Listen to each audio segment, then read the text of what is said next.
तो मूवी की शुरुआत में हम डॉक्टर हेइटर को देखते हैं जो अपनी गाड़ी में बैठकर एक पिक्चर को देख रहा होता है। उस फोटो में 3 डॉग एक के पीछे एक खड़े होते हैं। तभी वहाँ पर एक ट्रक आकर रुकता है। ट्रक का ड्राइवर रोड के साइड झाड़ियों की तरफ जाता है और हल्का होने लगता है। इसके बाद डॉक्टर हेइटर अपनी कार से एक राइफल निकालता है और उसे शूट करके बेहोश कर देता है। फिर हम 2 लड़कियों को देखते हैं जिसमें से एक का नाम जेनी और दूसरी का नाम लिंडसे था। ये दोनों लड़कियां न्यूयॉर्क से थीं जो जर्मनी में टूर के लिए आई हुई थीं। अब इन दोनों को पार्टी के लिए एक क्लब में जाना था। वैसे तो ये दोनों अक्सर ट्रैवलिंग किया करती थीं, पर इन्हें जर्मनी के बारे में कुछ खास जानकारी नहीं थी। फिर ये दोनों अपना क्रेडिट कार्ड लेती हैं और पार्टी के लिए एक रेंटल कार से निकल जाती हैं। लेकिन इन्हें लोकेशन का अच्छे से पता नहीं था, इसलिए ये जंगल के रास्ते काफी दूर निकल जाती हैं और अपना रास्ता भटक जाती हैं। अब जैसे ही ये रास्ता चेंज करने के लिए यू टर्न लेती हैं तो इनकी कार का टायर पंचर हो जाता है, जिससे ये दोनों काफी ज्यादा घबरा जाती हैं। अब इन दोनों को गाड़ी का टायर चेंज करना नहीं आता था, इसलिए ये मैकेनिक को कॉल करने की कोशिश करती हैं। लेकिन इस जंगल में नेटवर्क सिग्नल नहीं होता। अब इन्हें जंगल में दूर दूर तक कोई भी नहीं दिखाई देता, जिससे ये डिसाइड करती हैं कि इन्हें कार के अंदर ही रहना चाहिए। तभी उस रास्ते से एक कार गुजरती है, जिसे देखकर ये दोनों उससे हेल्प लेने की कोशिश करती हैं। उस कार में एक ओल्ड आदमी बैठा होता है जो इन दोनों को कार में अकेला देखकर काफी अजीब बर्ताव करता है, जिससे ये दोनों डर जाती हैं और कार को अंदर से लॉक कर देती हैं। तभी वो ओल्ड मैन अपनी कार लेकर यहाँ से चला जाता है। इसके बाद ये दोनों आसपास किसी घर को ढूंढने लगती हैं ताकि ये वहाँ जाकर हेल्प ले सके। अब रात काफी ज्यादा हो चुकी थी और ये दोनों जंगल की तरफ हेल्प लेने के लिए जाती हैं। अब कुछ दूर आगे जाने पर इन्हें एक घर से लाइट आती हुई दिखाई देती है, इसीलिए ये दोनों उस घर की तरफ जाने लगती हैं। पर तभी वहाँ तेजी से बारिश शुरू हो जाती है, जिससे ये दोनों उस घर तक पहुँचने से पहले ही काफी ज्यादा भीग जाती हैं। फिर जब ये उस घर के डोर को नॉक करती हैं तो उस घर से डॉक्टर हेइटर बाहर आते हैं। ये दोनों डॉक्टर हेइटर को अपनी प्रॉब्लम के बारे में बताती हैं और कहती हैं कि हमें कार मैकेनिक के पास कॉल करना है। ये सुनकर डॉक्टर हेइटर पहले तो इन्हें अजीब तरह से देखता है और फिर अंदर बुला लेता है। डॉक्टर हेइटर इनसे पूछता है कि क्या तुम टूरिस्ट हो। इस पर ये उसे बताती हैं कि हम न्यूयॉर्क सिटी के रहने वाले हैं जो यहाँ टूर करने के लिए आए हुए हैं। इसके बाद ये दोनों हेइटर को मैकेनिक के पास कॉल करने को बोलती हैं, पर हेइटर इनकी बात को इग्नोर कर देता है और इनसे एक सवाल पूछता है कि क्या तुम दोनों आपस में एक रिलेटिव्स हो। इस पर ये उसे बताती हैं कि नहीं, हम दोनों एक अच्छे फ्रेंड हैं। फिर जब हेइटर इनसे ड्रिंक के बारे में पूछता है तो ये उससे नॉर्मल पानी मांगती हैं, जिससे हेइटर पानी लेने के लिए किचन में चला जाता है। तभी हेइटर एक कॉल करने का नाटक करता है, जिसे सुनकर इन्हें लगता है कि हेइटर मैकेनिक को कॉल कर रहा है। तभी हेइटर पानी में ड्रग्स मिला देता है और इन दोनों को पीने के लिए दे देता है। फिर लिंडसे उसे पी लेती है, लेकिन जेनी से पानी की गिलास नीचे गिर जाती है, जिसे देखकर हेइटर उस पर काफी गुस्सा करता है और पानी को साफ करने के लिए टॉवल लेने बेसमेंट में जाने लगता है। बेसमेंट में हेइटर एक इंजेक्शन को फिल करता है। दूसरी तरफ लिंडसे जेनी से कहती है कि मुझे अजीब तरीके से थकान महसूस हो रही है। इससे हमें पता चलता है कि लिंडसे पर ड्रग्स का असर हो रहा है। अब जेनी लिंडसे की हालत देखकर काफी ज्यादा घबरा जाती है और हेइटर को फिर से कॉल करने के लिए बोलती है, लेकिन हेइटर इस बार भी उसकी बात इग्नोर कर देता है। तभी हेइटर वो इंजेक्शन जेनी के गर्दन में लगा देता है, जिससे जेनी मौके पर ही बेहोश हो जाती है। फिर हेइटर अपना ब्रेकफास्ट लेने लगता है। तभी जेनी और लिंडसे को होश आता है, जो खुद को हेइटर के लैब में पाती हैं, जहां हेइटर ने इनके हाथ और पैर को बेड से बांध दिया होता है। तभी इन्हें वहां पर एक और आदमी दिखाई देता है, जो वही ट्रक ड्राइवर होता है जिसे हेइटर ने गन से शूट करके बेहोश किया था।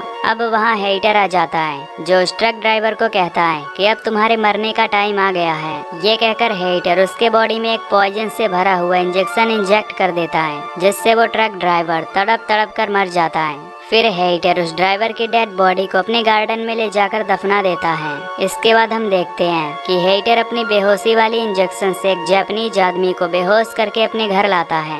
फिर हेटर उसे अपने लैब में ले जाता है और इन सबको अपना इंट्रो देता है कि वो एक रिटायर्ड सर्जन है। साथ ही वो इन्हें बताता है कि वो किस तरह से इन तीनों को आपस में जोड़ने वाला है, जिसमें सबसे पहले वो इनके घुटने के लिगामेंट्स को तोड़ देगा ताकि ये लोग अपने पैर पर खड़े ना हो पाए। इसके बाद वो पहले इंसान के बैक साइड को दूसरे इंसान के मुंह के साथ जोड़ेगा और दूसरे इंसान के बैक साइड को तीसरे इंसान के साथ ज्वाइंट करके उन्हें आपस में जोड़ देगा, जिससे जब पहला आदमी खाना खाए तो उसका वेस्ट मटेरियल दूसरे इंसान के बॉडी से होते हुए तीसरे आदमी के मुंह में चला जाए, जैसा कि हमें डायग्राम में समझाया गया है। अब ये सुनकर तीनों काफी ज्यादा हैरान होते हैं क्योंकि वो डॉक्टर इनके साथ बहुत गंदा एक्सपेरिमेंट करने वाला होता है। खैर, सबसे पहले हेटर उस जापानीज आदमी को सेलेक्ट करता है जिसमें वो उसे एक बेहोशी का इंजेक्शन देता है।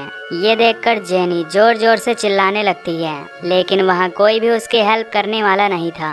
अब हेटर जेनी के पास जाकर उसे भी बेहोशी का इंजेक्शन लगाने की कोशिश करता है। तभी लिंड से अपने दांतों की मदद से रस्सियों को खोल देती है और वहाँ से भागने लगती है, लेकिन उसके हाथ में एक निडल लगी हुई थी जिसके कारण उसके दांत की चमड़ी कट जाती है और उससे काफी ब्लीडिंग होने लगती है। पर वो किसी तरह एक रूम में चली जाती है और उसका डोर लॉक कर देती है। तभी हेटर वहाँ आकर उस रूम के विंडो को तोड़ देता है। ये देखकर लिंड से वहाँ से भागने लगती है।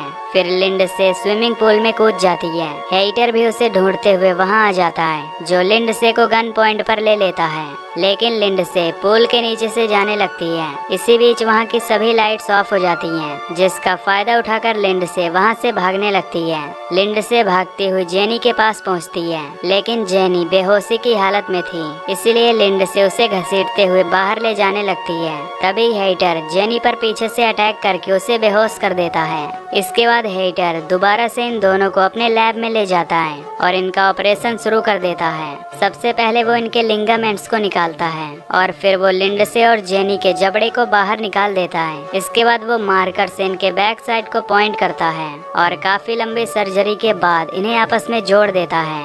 फिर हेटर अपने घर के उस टूटे हुए शीशे को फिक्स करवा देता है। अब हम देखते हैं कि हेटर का बनाया हुआ ह्यूमन सेंटीपीड फाइनली कंप्लीट हो चुका है। उन तीनों के जख्म अभी भी ठीक से भरे नहीं होते, पर हेटर जबरदस्ती उन्हें खड़ा करने की कोशिश करता है। सबसे आगे वो जापानीज आदमी होता है और उसके पीछे लिंड से और लास्ट में जेनी होती है, पर हेटर इन्हें जबरदस्ती खड़ा करके इनकी फोटोज लेने लगता है। फिर वो इन तीनों को मिरर में दिखाता है, जिसमें ये लोग अपनी हालत देखकर रोने लगते हैं। फिर हेटर इन्हें पिंजरे में बंद कर देता है और इनके साथ जानवरों जैसा बिहेव करता है। अब काफी दिनों तक ऐसा ही चलता है, जहां हेटर उस जापानीज आदमी को एक कुत्ते की तरह खाना देता है। तभी वो जापानीज आदमी मौका पाकर हेटर के पैर को काट लेता है, जिससे हेटर गुस्से में उसे बहुत मारता है और कहता है कि अगर तुमने दोबारा ऐसा करने की कोशिश की तो मैं तुम्हें बुरी तरह मार डालूंगा। इसके बाद हेटर इन्हें ग्राउंड में ले जाता है और इनके साथ बुरा बर्ताव करता है। तभी जापानीज आदमी को तेजी से वॉशरूम लगता है, जिससे वो अपना वेस्ट छोड़ने लगता है।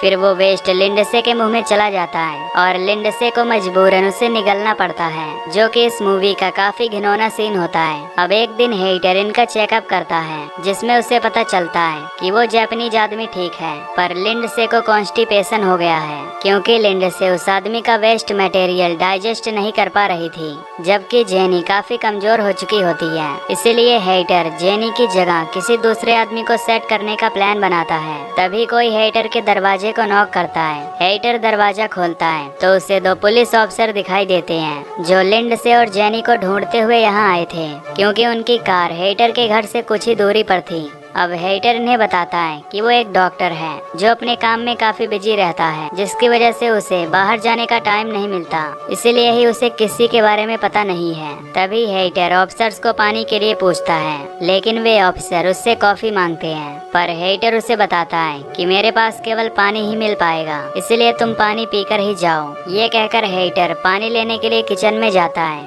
और पानी में ड्रग्स मिलाकर इनके पास लाता है। अब उनमें से एक ऑफिसर पानी पी लेता है, पर दूसरा ऑफिसर पानी नहीं पीता। हेटर जबरदस्ती उसे पानी देने लगता है, जिससे वो पानी की गिलास नीचे गिर जाती है। फिर हेटर टॉवेल का बहाना लेकर अंदर जाता है, जहां वो अपनी बेहोशी की इंजेक्शन लेकर वापस आता है, लेकिन तभी वो ऑफिसर उसके इंजेक्शन देख लेता है, जिससे हेटर अपनी सफाई देते हुए कहता है कि ये इंजेक्शन मैं खुद को लगाता हूँ, क्योंकि मुझे डायबिटीज है। ये सुनकर वो दोनों ऑफिसर यहाँ से चले जाते हैं। अब हेटर अपने लैब में जाता है, जहाँ उसे ह्यूमन सेंटीपीड नहीं दिखाई देता। तभी वो जापानीज आदमी हेटर के पैर में एक नाइफ घुसा देता है, जिससे हेटर नीचे गिर जाता है। फिर वो हेटर के गले को काट लेता है और यहाँ से जाने लगता है। इसके बाद ये तीनों ऊपर जाने की कोशिश करते हैं। अब काफी ज्यादा घाव होने के कारण ये तीनों ऊपर नहीं जा सकते थे, पर ये किसी तरह ऊपर जाने की कोशिश करते हैं, जिससे इनके सर्जरी वाले हिस्से से ब्लीडिंग होने लगती है। लेकिन ये किसी तरह ऊपर आ ही जाते हैं। हेटर भी उठ खड़ा होता है और इनका पीछा करने लगता है। इधर जापानीज आदमी उसी रूम में पहुंचता है जिसका शीशा टूटा हुआ था,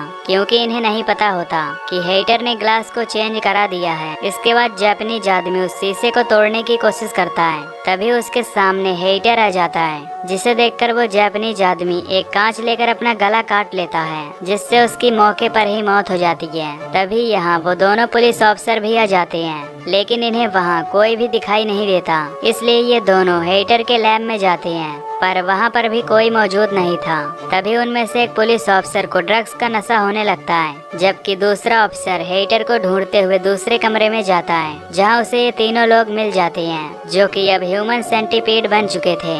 ये देखकर वो ऑफिसर काफी ज्यादा डर जाता है और अपने साथी को ढूंढने के लिए बाहर जाने लगता है। तभी वो स्विमिंग पूल में देखता है कि उसके साथी को हेटर ने मार डाला है। तभी हेटर उसे भी शूट कर देता है, लेकिन वो ऑफिसर मरने से पहले हेटर को भी शूट करके मार डालता है। इधर जेनी भी अब अपना दम तोड़ देती है, जबकि लिंडसे अभी भी जिंदा होती है। और इसी के साथ इस मूवी का फर्स्ट पार्ट यहीं पर खत्म हो जाता है।